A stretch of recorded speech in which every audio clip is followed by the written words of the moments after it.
the water flows.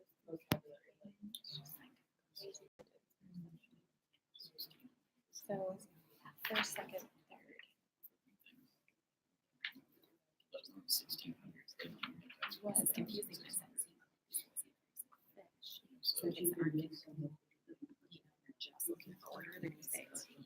Now let's just look at the text and we'll come back to the questions later.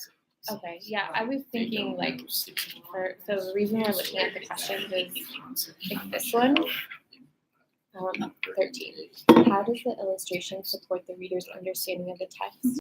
One thing I noticed was that in the text it describes that the whale has a black body, and then the picture doesn't illustrate that. And so I feel like that's going to be difficult for the students to answer this question. So that was why, like, text features. That's why we were looking, because it does actually have an implication on how they might answer this question incorrectly, because the picture doesn't match the description of the text. Which definitely makes it more complex, right?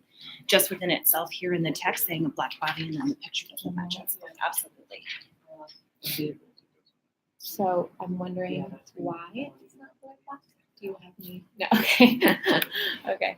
I don't, but I do think that that's important for us to realize, right? You pointed out something that I probably wouldn't have paid attention to, but for our kiddos, they've got to be able to find that information because it's not going to be in that text feature, right? So they've got to use not only the text feature, but also the words behind it, which that's definitely making it much more complex, and it's getting them to look beyond just the text, right? Which is a shift from first grade, where in kinder, where they have tons of picture support, to now we're moving a little bit away from it. I agree, but I think my point being that this specific question is based on the illustration.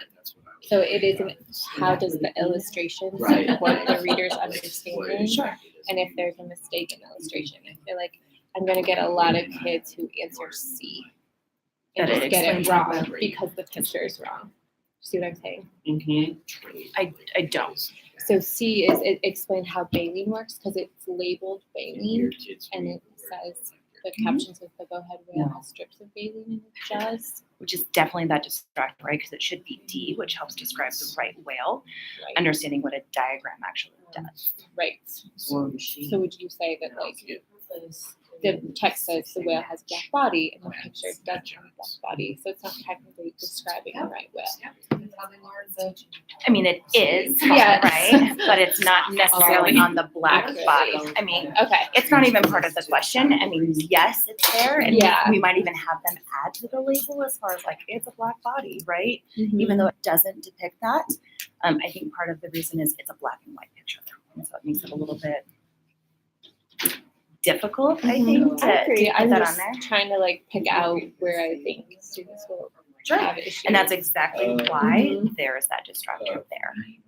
Right, so then that's good for us to know when it comes to a nonfiction text as far as diagrams, right? It may show us one thing on there, but the bigger purpose behind it is something much more conceptual.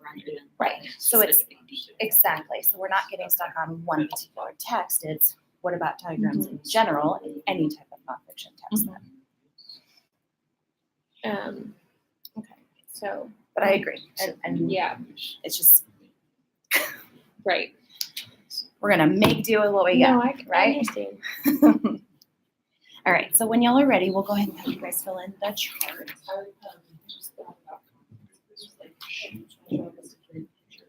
And there's lots of colored markers down below. I know teachers like lots of colors so they don't.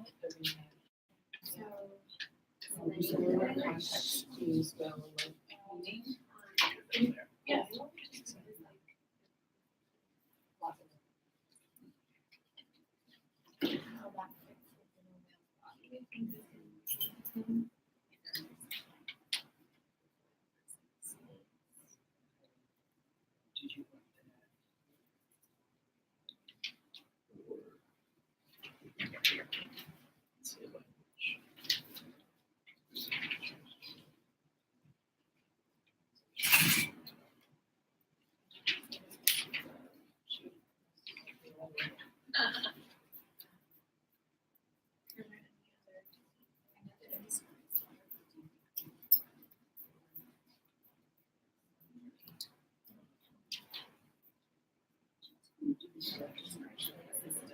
it's like not interesting.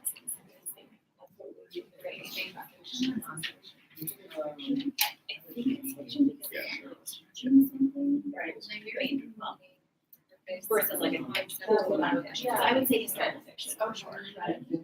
Perfect. You know, it's kind of one of those weird things. Go for spaces. So do we want to do structure like this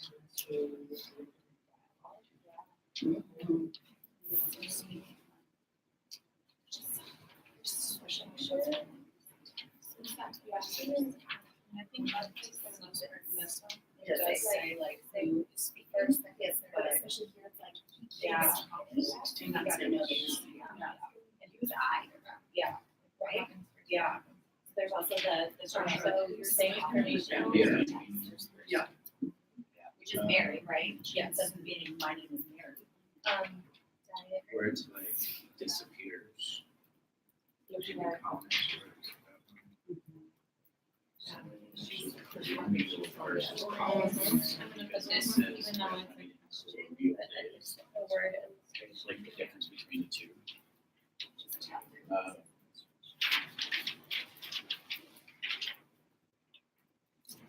There's lover, battle. Sure. I mean, they use this as a, like, when they get to canon or canon models, they can look up. Sure. Let's see. So which one do you do there? That's. I mean, it's a text feature. It's a text but it's also feature. knowledge, right? Yeah. I would say both. Picture clue. Yeah. And I would put it under text, like like in the the structure structure. features, right? But it's there as a knowledge. I think we know where they background knowledge. Just make it And they don't know how to hunt things. their background with the. I mean, yeah. You know, like,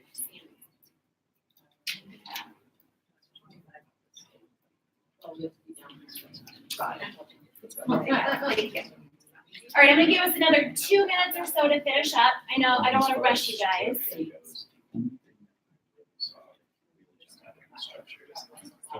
Right. Examples of some of these main things.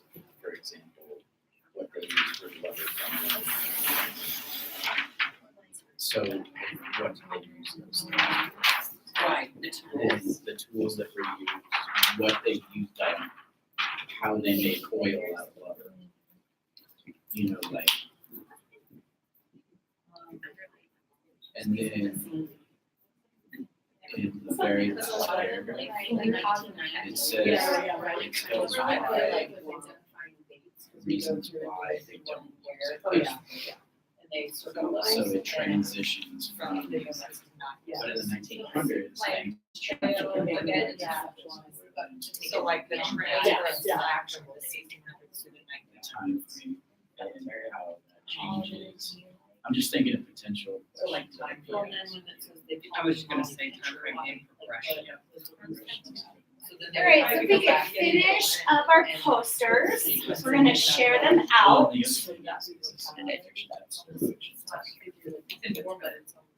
Informative. Review, informational. Nice. It's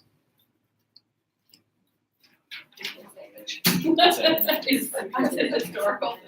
That's where I mean, because like, I'm like, not to get too critical, but like when the one guy goes, says, there she was. Yeah. Yeah, cluster. Oh, that's the worst one to smell. What? My kids will sniff it and then they have I like. would sense- So I have the expo markers and some friends on the expo. Like nice. And then, yeah, they get the. The little dots, polka dots, yeah. So It's okay to understand Oh, thank you. This will say like a foot thick along this ace plus. we've done Thank you, our thank measurement. All right, so thank you so much. You ready to share out, man? Oh, yeah. Should I Oh, be yeah, over- so we're gonna have one person, or if you'd like to do both, we could definitely do that. Share out about your text and what makes it complex. and I did turn on the video, so don't freak out. It's just for me to learn and grow for myself. It's okay. As long as I stay outside of the picture. All right, so let's start with the story of Molly Pitcher. What did you notice about in terms of the complexity of the text? So we wrote a lot of vocabulary that I think is going to trip them up. And just knowledge. They have to have some knowledge of war, or even more specifically the American Revolution, which goes into the date of 1778. They need to be able to read that and realize this is from a long time ago. But I think something that will help them is the picture on that very first page, because one of the vocabulary words that could get in the way is cannon or cannonballs, and luckily there's a picture of a cannon in the story. We also weren't really sure if it was historical fiction or nonfiction, because could this have really happened? Probably, but somebody probably made it up.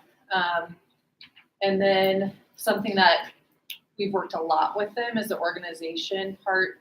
It's in story form, so it has a beginning, a middle, and an end. So to continue to teach them when we come across things like this in benchmark, that they look at that beginning, middle, and end. The lesson was what is it trying to teach you? And also using your context clues when you come across phrases or words that either you might not be able to read or that you don't know the meaning of it. Keep reading that sentence, and that will help them hopefully figure out what's going on and what it means. And I agree in thinking about, they got to know a little bit about the American Revolution. Some of the language within there is American Revolution, colonial, soldiers. Those are, all things that are around that time frame, along with 17, whatever the date was. But in thinking about how we can get kiddos to pull out some of that information, if they don't know the language, if they don't have the background, right? Hopefully we've given them enough of a background on it. But if they don't, what tools and things can we give them to kind of pull out that information? Is there some things that we need to continue to think about as we keep going with this? Thanks for sharing. So we'll just go like super quick to the next two. What's next on whale hunting in colonial days? Yeah.